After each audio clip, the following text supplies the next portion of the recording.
Shalom saudara yang dikasihi Tuhan, mari kita tunduk kepala kita berdoa. Bapa kami dalam surga, Bapa yang baik yang kami kenal di dalam nama Tuhan Yesus. Kami berdoa Tuhan untuk saudara-saudara kami yang dalam pergumulan, dalam masalah persoalan tantangan. Kiranya Tuhan memberikan kekuatan, kemenangan, hikmat, marifat, dan jalan keluar. Bagi yang sakit Tuhan sembuhkan, yang putus asa, hilang harapan Tuhan memberikan semangat kembali. Di dalam nama Yesus supaya mereka diberkati dan menjadi berkat. Haleluya, amin. Kalau saudara kita merenungkan firman Tuhan, maka kita tahu bahwa kita adalah orang-orang yang diberkati. Sehingga kita harus menjadi berkat. Bukan orang yang dalam kutukan. Sehingga kita menjadi saudara cemooh atau mengutuki orang lain. Tetapi kita inilah orang-orang yang diberkati. Mengapa saya katakan orang yang diberkati? Karena Tuhan telah mengubah kutuk itu menjadi berkat melalui diri Yesus Kristus ketika di kayu salib. Bahwa dia telah menerima upah dosa, yaitu maut dan kutuk itu di kayu salib. Sebagai korban yang sempurna dan hidup. Karena manusia ketika jatuh dalam dosa, maka Tuhan memberikan korban sehingga kulit binatang itu diberikan kepada manusia. Dan untuk mengingat bahwa Tuhan yang akan menutup dosa, yaitu menutup hukuman, kutuk, dan dosa dan maut, maka Tuhan menjanjikan dia akan datang untuk menebus itu semua. Dan oleh karena itu, saudara kita melihat bahwa setiap orang yang telah berbuat dosa atau menghadap kepada Allah, dia harus memberikan korban yang sempurna untuk mengingat bahwa nanti bahwa ada korban yang sempurna datang dari Allah untuk menutup, menghapus dosa, maut, kutuk, dan air mata. Nah, ketika Yesus datang di bumi ini dan kemudian dia menerima upah dosa di kayu salib itu menjadi terkutuk. Hukuman diterima, dosa dan maut diterima semuanya. Padahal dia tidak berbuat dosa. Dia suci dan kudus. Itulah saudara dikatakan korban yang sempurna. Bukan binatang tetapi anak Allah, anak domba Allah. Oleh karena itu saudara kita telah menerima Yesus. Kita ada di bawah kasih karunia. Kita adalah orang-orang yang diberkati. Bukan bicara secara jasmani, tetapi berkat secara rohani. Sehingga kita tidak di bawah hukuman, tidak di bawah kutuk, tidak di bawah dosa. Tetapi di bawah kasih karunia dan pengampunan Tuhan. Itulah berkat yang terbesar. Karena kita tidak di bawah hukuman, tidak di bawah kutuk, dan tidak di bawah maut. Saudara, dan kita tidak juga di bawah hukum-hukum lain, tetapi kita di bawah kasih karunia. Karena itulah maka yang kita lihat kemudian bahwa kita ini menjadi orang yang dibebaskan dari hukuman dan menjadi orang yang diberkati Tuhan. Karena kutuk telah berubah. Kita lihat dulu firman Tuhan, yaitu di dalam kitab Lukas 6 ayat 27 sampai 29. Tetapi kepada kamu yang mendengarkan aku, kata Yesus, aku berkata, kasihilah musuhmu. Berbuatlah baik kepada orang yang membenci kamu. Mintalah berkat bagi orang yang mengutuk kamu. Berdoalah bagi orang yang mencaci kamu. Barang siapa menampar pipimu yang satu, berikanlah juga kepadanya pipimu yang lain. Dan barang siapa yang mengambil jubahmu, biarlah juga yang mengambil bajumu. Disinilah Tuhan itu mengajar supaya kita mengasihi musuh. Hidup di dalam kasih. Karena kita orang yang diberkati Tuhan, kita harus menjadi berkat. Sehingga dikatakan juga, yaitu supaya kita berbuat baik kepada orang yang membenci kita. Tidak ada kasih itu berbuat jahat, kasih berbuat baik. Saudara. Dan dikatakan juga, mintalah berkat bagi orang yang mengutuk kamu. Jadi kita ini bukan di bawah kutuk. Kita tidak ada kutuk, kita adalah berkat itu sendiri.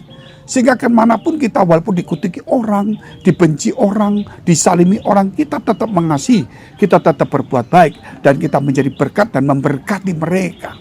Itulah tujuan Tuhan datang ke dunia ini. Supaya saudara kita tidak di bawah hukum, tidak di bawah kutuk.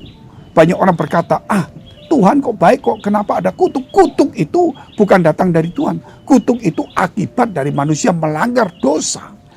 Ya, ketika manusia itu saudara tergoda oleh iblis yang terkutuk, ya, karena dia melawan, memberontak kepada Tuhan, Nah, kemudian dia terkutuk, kemudian kutuk itu ditularkan melalui manusia digoda, sehingga dia menjadi saudara berdosa. Dan karena berdosa ada hukuman dan ada kutuk. Tetapi Tuhan telah mengubah kutuk itu menjadi berkat, saudara. Itulah Tuhan sesungguhnya. Oleh karena itu jangan ada orang berpikir yang buruk-buruk.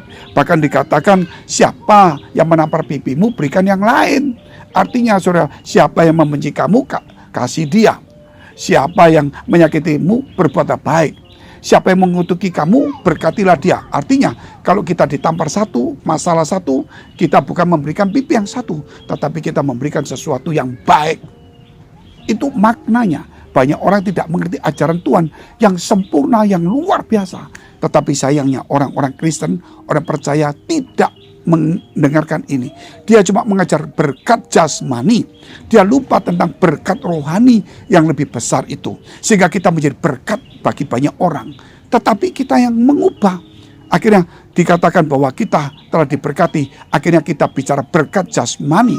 Sehingga kita menjadi egois, serakah, menindas orang. Dan akhirnya kita menjadi orang Kristen. Kristen teori, saudara. Nah, ketika Tuhan Yesus dicobai oleh iblis, sembahlah aku, maka aku berikan segala sesuatu, jasmani. Tuhan tolak. Tetapi kita percaya Tuhan dapat menerima godaan itu. Bukan berarti kita tidak boleh menerima berkat jasmani. Tapi kalau kita bukan di bawah kutuk, pasti di bawah berkat. Nah, kalau kita di bawah berkat menjadi berkat, kemanapun kita pergi menjadi berkat. Kalau kita menjadi berkat, pasti berkat juga dicurahkan kepada kita. Jangan saudara minta berkat, tapi tidak menjadi berkat. Dan kalau kita ingat tentang kisah, bagaimana tentang seorang nabi bernama Bileam.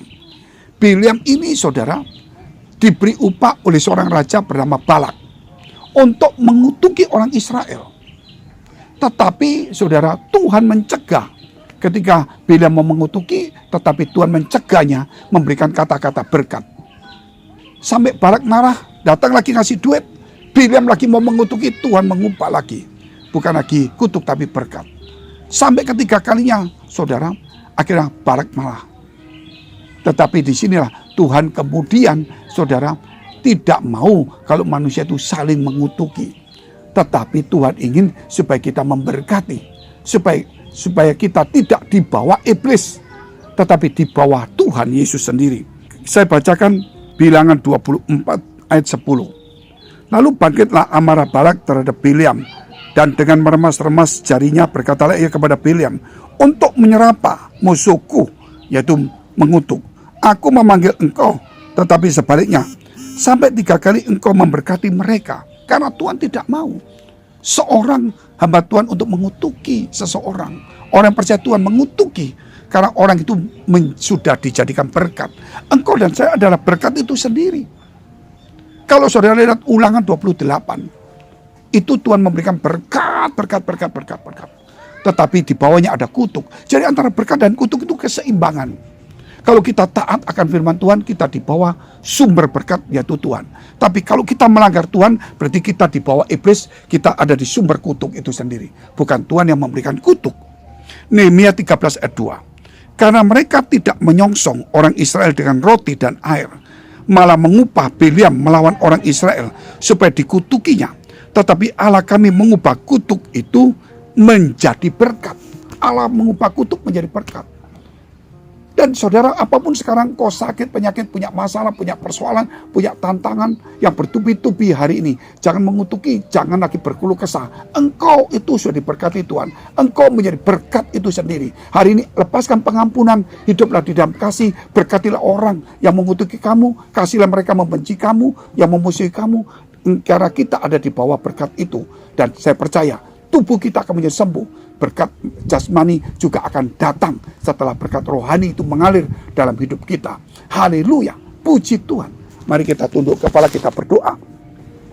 Bagi saudara yang membutuhkan doa untuk dalam pergumulanmu, dalam pekerjaanmu, rumah tangga, kesehatan, keuangan, keluarga, jodoh, dan sebagainya, dekapkan kedua tanganmu di dadamu.